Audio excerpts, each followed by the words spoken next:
Est-ce que vous vous êtes déjà posé la question, comment ça se fait que vous ne faites pas les choses que vous savez très bien que vous devez les faire?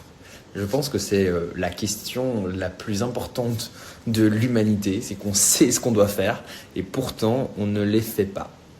Je suis entrepreneur depuis 2019 et ô combien j'ai refait mes stratégies business dans mes cahiers et toutes les choses, les to-do list, les plans sur qu'est-ce que je dois faire concrètement pour développer mon activité. Et force est de constater que après beaucoup d'essais et erreurs, ça ne fonctionne toujours pas, que je reste toujours dans mes mêmes schémas. Et j'ai découvert récemment un livre qui m'a complètement bouleversé dans ma façon de voir les choses. Ça s'appelle Immunity to Change de Robert Keegan et de Lisa Laskow-Lahey. C'est un livre qui est exceptionnel pour comprendre pourquoi est-ce qu'on ne fait pas ce qu'on devrait faire. En un mot, c'est le mot identité.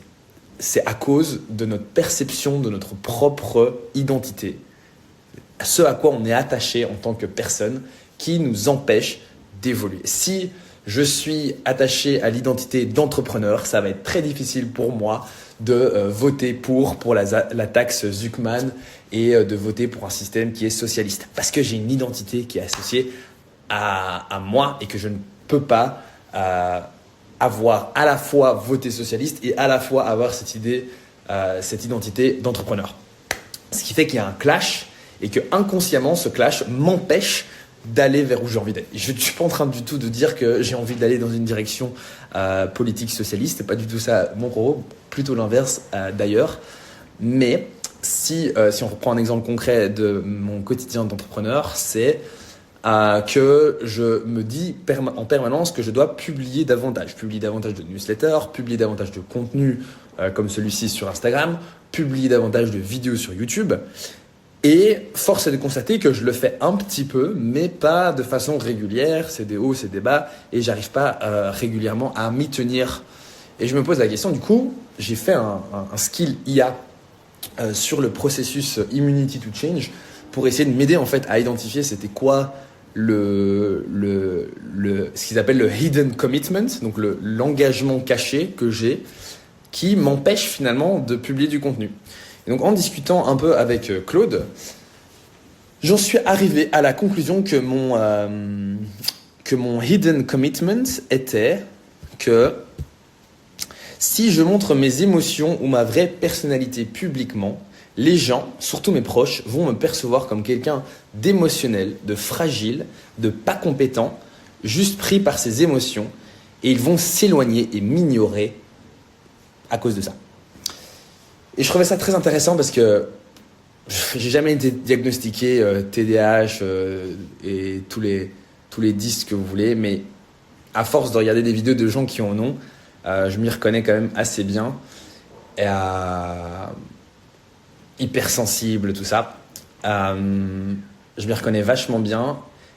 Et c'est un truc que je pense que j'ai très très vite développé une honte autour de ces caractéristiques personnelles, ces traits de personnalité-là. Parce que j'ai reçu beaucoup de réactions en fait, de la part de mes proches, de la part de mes parents, de la part de mes amis, que c'était pas forcément correct d'être hyper fort en émotion, d'avoir des réactions disproportionnées, d'avoir des hauts et bas émotionnels, et que c'était pas bien vu. Je l'ai intégré comme ça en fait, de par la réaction avec le temps de mes proches.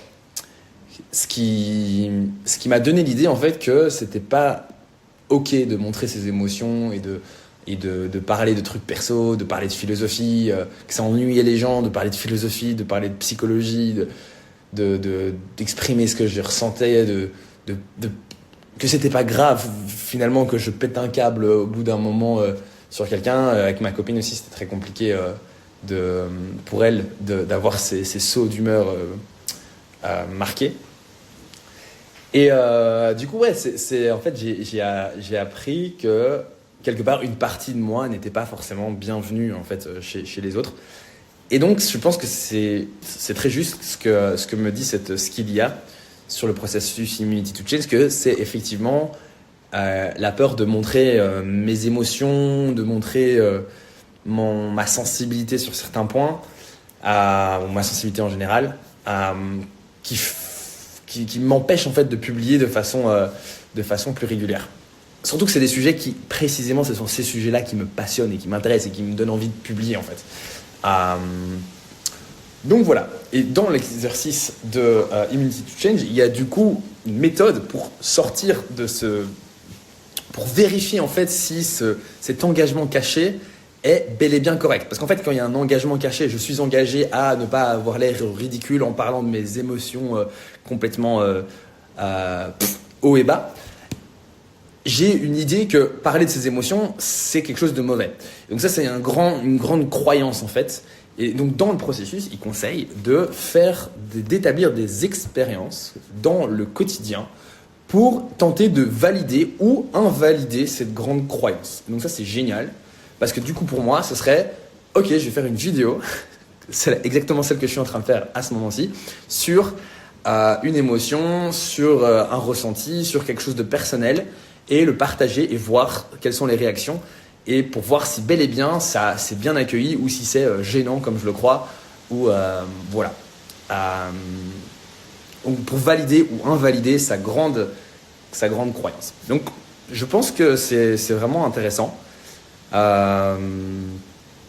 Dites-moi si ça vous parle et je vous recommande vivement vivement le livre Immunity to Change de Robert Kegan et Lisa Lascaux-Lahaye.